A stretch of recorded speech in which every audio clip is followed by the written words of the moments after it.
વાસના જીર્ણ થયાનું.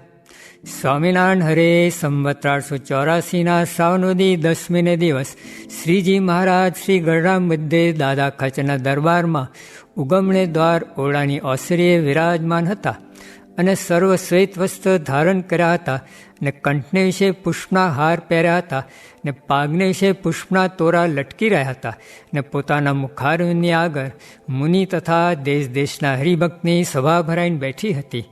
પછી શ્રીજી મહારાજના ભત્રીજાજે રઘુવીરજી તેમણે પ્રશ્ન પૂછ્યો છે, જેવી જાગૃત અવસ્થાની વિશે જીવની સ્થિતિ છે તે સ્વપ્ન અવસ્થાની વિશે કેમ રહેતી નથી? પછી શ્રીજી મહારાજ બોલ્યા છે, જીવ જેવો જાગૃત અવસ્થામાં રહે છે તેવો જ સ્વપ્ન અવસ્થાની વિશે રહે છે. કેમ જે જાગૃત અવસ્થામાં જેવી વાસના હોય તેવી સ્વપ્ન અવસ્થામાં સ્ફુરે છે. પછી નિર્લોભાનંદ સ્વામીએ પૂછ્યું છે, હે મહારાજ, જાગૃત અવસ્થામાં તો કોઈ દિવસ દીઠાય ના હોય ને સાંભળ્યા પણ ના હોય તેવા પદાર્થ સપનામાં સ્ફુરી આવે છે, તેનું શું કારણ હશે? પછી શ્રીજી મહારાજ બોલ્યા છે, ન દીઠા હોય ને ન સાંભળ્યા હોય એવા જે પદાર્થ સ્ફુરે છે તે તો પૂર્વજન્મના જે કર્મ તેની વાસનાએ કહીને સ્ફુરે છે. પછી અખંડાનંદ સ્વામી પૂછ્યું છે, હે મહારાજ, આ જીવને પૂર્વજન્મના જે કર્મ તે કર્મનું જોર ભગવાનનું ભક્ત થાય તો પણ ક્યાં સુધી રહે છે? પછી શ્રીજી મહારાજ બોલ્યા છે, એ જીવને જ્યારે સત્પુરુષનો સંગ થાય છે ત્યારે જેમ જેમ સમાગમ કરતો જાય તેમ તેમ પૂર્વકર્મ સંબંધી જે વાસના તે જૂની થતી જાય. પછી એને જન્મ મરણ ભોગવાવે એવી તે વાસના રહે નહીં.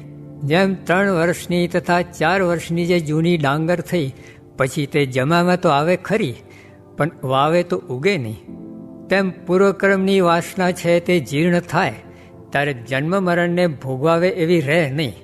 ત્યારે કોઈક એમ પૂછશે જે વાસના જીર્ણ થઈ કેમ જણાય?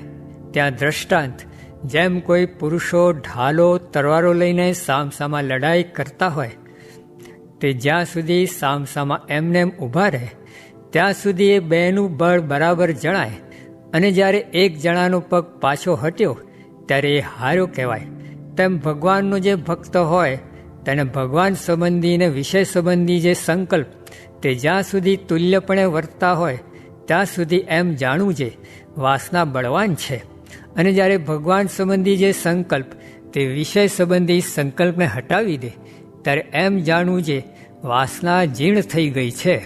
પછી શ્રીજી મહારાજે પરમહંસ પ્રત્યે પ્રશ્ન પૂછ્યો છે, જે ભગવાનના ભક્તને દેહાભિમાનની નિવૃત્તિ થઈ હોય ને પંચ વિષયનો અભાવ થઈ ગયો હોય તે બીજા સર્વ ભક્તને કેમ કળ્યામાં આવે? પછી મુક્તાન સ્વામી કહ્યું છે, હે મહારાજ, આ તમારા પ્રશ્નનો ઉત્તર અમારાથી નહીં થાય, માટે તમે કૃપા કહીને કરો. પછી શ્રીજી મહારાજ બોલ્યા છે, ભગવાનનો ભક્ત ગ્રહસ્થાશ્રમી હોય અથવા ત્યાગી હોય ને તેને દેહાભિમાન તથા પંચ વિષયમાંથી આસક્તિ તે તો નિવૃત્ત થઈ હોય પછી પરમેશ્વરની આજ્ઞાએ કહીને જેવી રીતે ઘટે તેવી રીતે દેહાભિમાન પણ રાખ્યું જોઈએ, અને જેમ જેને યોગ્ય હોય તેમ પંચવિષય પણ ભોગવ્યા જોઈએ. ત્યાં દ્રષ્ટાંત, જેમ અતિશય દુબળું ઢોર હોય તેને હેઠે લાકડા ભરાવીને શિંગડે પૂંછડે ઝાલીને ઊભું કરે તે જ્યાં સુધી એ માણસ ઝાલી રહે ત્યાં સુધી ઊભું રહે, અને જ્યારે માણસ મૂકી દે ત્યારે પૃથ્વી પર પડી જાય. તેમ જે નિર્વાસનિક હોય તેને તો જ્યાં સુધી પરમેશ્વર આજ્ઞાએ કહીને જેટલી ક્રિયામાં જોડે તેટલી જ ક્રિયાને કરીને રહેવા દે. જેમ કોઈક પુરુષના હાથમાં તીર કમાન્ય હોય તે જ્યાં સુધી પુરુષ ખેંચે ત્યાં સુધી એ કમાન કરડી થાય, અને જ્યારે પુરુષ કમાનને ખેંચતો આળસી જાય ત્યારે એ કમાન ઢીલી થઈ જાય છે. તેમ જે નિર્વાસનિક પુરુષ છે તે તો જેટલી પરમેશ્વરની આજ્ઞા હોય તેટલા જ વ્યવહારમાં જોડાય પણ આજ્ઞાથી બહાર કાંઈ ન કરે, અને જે સવાસનિક હોય તે તો જે વ્યવહારમાં જોડાયો હોય તે વ્યવહારમાંથી પોતાની મેરે છૂટી શકે નહીં અને પરમેશ્વરની આજ્ઞાએ કહીને પણ છૂટી શકે નહીં. એવી રીતે નિર્વાસનિક પુરુષ અને સવાસનિક પુરુષના લક્ષણ છે. ઇતિ વચનામૃતમ. એવી રીતે ગઢડા અંત્ય પ્રકરણનું 18મું વચનામૃત જે તે થયું. પ્રહલાદજીએ નારાયણ સાથે ઘણા દિવસ યુદ્ધ કર્યું પણ ભગવાન જીતાણા નહીં. પછી ભગવાને પ્રહલાદને કહ્યું છે એ યુદ્ધે કરીને તો હું જીતાયો નથી, ને મને જીતવાનો ઉપાય તો એ છે જે જીભે કરીને મારું ભજન કરવું, મનમાં મારું ચિંતન કરવું, નેત્રમાં મારી મૂર્તિ રાખવી, એ પ્રકારે નિરંતર મારી સ્મૃતિ કરવી, એમ કહ્યું છે.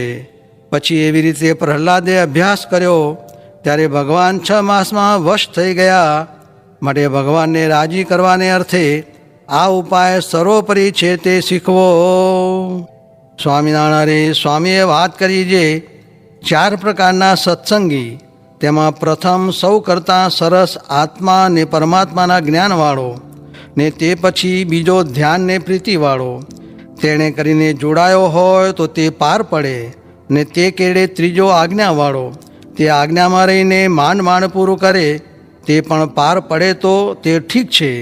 ને તે કેડે ચોથો તે કોઈક સાધુમાં હેત થયું હોય, તેણે કરીને કોઈક રીતે નભે.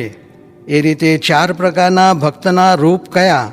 તે પછી હરિજને પ્રશ્ન પૂછ્યો જે 4 પ્રકારના ભક્તમાં પ્રથમ કયો જે જ્ઞાની, તેને કોઈ પ્રકારનું વિઘ્ન આવે કે ન આવે. પછી તેનો ઉત્તર કર્યો જે કોઈક ધક્કો મારે ને પછી પડી જાય ને પાછો ઊભો થાય છે, ને વળી જેમ ચોમાસામાં પડે છે ને ઊભો થાય છે, તેમ વિચારે કરીને દેશકાળને ટાળી નાખે, ને દેશકાળ તો આવે ખરો, એ ઉત્તર છે. સ્વામિનારાયણ સ્વામીએ વાત કરી જે સારા ભગવદી સાથે જીવ બાંધવો એ જ સત્સંગમાં રહ્યાનો હેતુ છે, પણ એકલી ભક્તિ સત્સંગમાં રહ્યાનો હેતુ નથી. ને જ્ઞાન વિના તો સર્વે કાચું છે.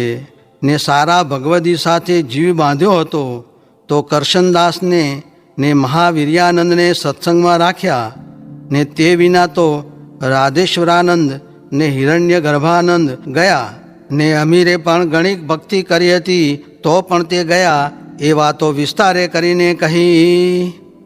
સ્વામિનારાયણ સ્વામીએ વાત કરી જે સત્સંગમાં બરોબરિયાપણું સમજવું નહીં, ને બરોબરિયા થવું નહીં, ને બરોબરિયા સમજવા એ જ ખોટ છે.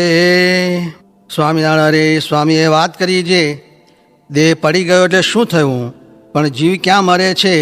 એ તો સાધુ થવું ને સાધુતા શીખવી ને સ્વભાવ મૂકવા એ કરવાનું છે, પણ મરી ગયા એટલે થઈ રહ્યું ને કરવું બાકી ન રહ્યું એમ ન સમજવું.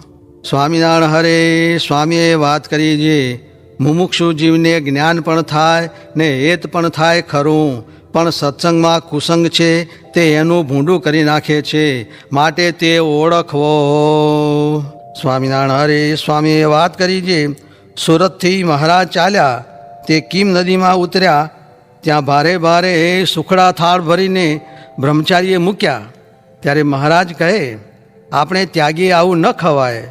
પછી સાથવો મંગાવ્યો, તેમાં પણ સાકર ન નાખી ને મીઠું ને સાથવો જમ્યા. સ્વામિનારાયણ હરે સ્વામીએ વાત કરી જે મહારાજે તો પંપોળીને રાખે તેની પાસે રહેવું નહીં એમ કહ્યું છે. પછી સૂજે તેમ કરો. અમે તો આત્માનંદ સ્વામી બહુ ટોકતા તેની ભેળે રહ્યા, ને બ્રહ્માનંદ સ્વામી ભેળા રહેતા તે નીકળ્યા, ને તે કહ્યા વિના ખોટ જાય નહીં. ને જ્યાં સારી સારી રસોઈ મળે ત્યાં વારે વારે જાય, પણ કેવડાત્માનંદ સ્વામી તો જો કોઈ પાકી રસોઈનું કહે તો તેને કહેશે જે જુનેગઢથી સ્વામીનો કાગળ મગાવ્યો છે, તે આજ્ઞા આવશે ત્યારે લેશું, એમ બાના કાઢીને ચોખ્ખી ના કહેવી, ને દાળ રોટલા લેવા, ને પછી 2 દિવસ રહીને ભાગી નીસરવું. પણ ગળ્યા, ચીકણા, ચોપડ્યા, વઘાર્યા, ધુઘાર્યા તે ખૂબ તળુસુઈને સૂતા. તેણે કરીને વધશે કામ અને ક્રોધ. ને આપણે તો ધર્મામૃત, નિષ્કામ શુદ્ધિ ને શિક્ષાપત્રી એ 3 ગ્રંથ પ્રમાણે રહેવું એમ મહારાજે કહ્યું છે. તે મહારાજની રુચિ પ્રમાણે રહેવું. બ્રહ્માનંદ રહેનો ભલો રૂખમે એમ કહ્યું છે. તે 3 ગ્રંથથી વધુ લુગડું કે પદાર્થ રહેશે કે ખવાશે તો બંધન થશે, ને એનો તો આગળ જવાબ લેવાશે.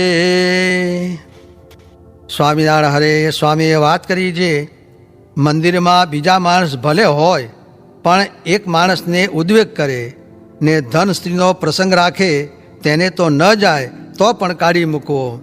અને મહારાજને એક રહેણીએ રહીને જે મરે તે બહુ ગમે, કેમ જે ભાવ ફરી જાય. માટે સાધુને વિશેથી ને ભગવાનને વિશેથી તે ભાવ ફરવા ન દેવો, મરને થોડું કરવું. સ્વામિનારાયણ હરે સ્વામીએ વાત કરી છે, આ પંચ વિષય રૂપી અઘાસુરે જીવને ગળી લીધા છે. મહારાજ કહે, જો બધાએ પ્રભુ ભજે તો બપોરે મોતૈયાનો વરસાદ વરસાવીએ.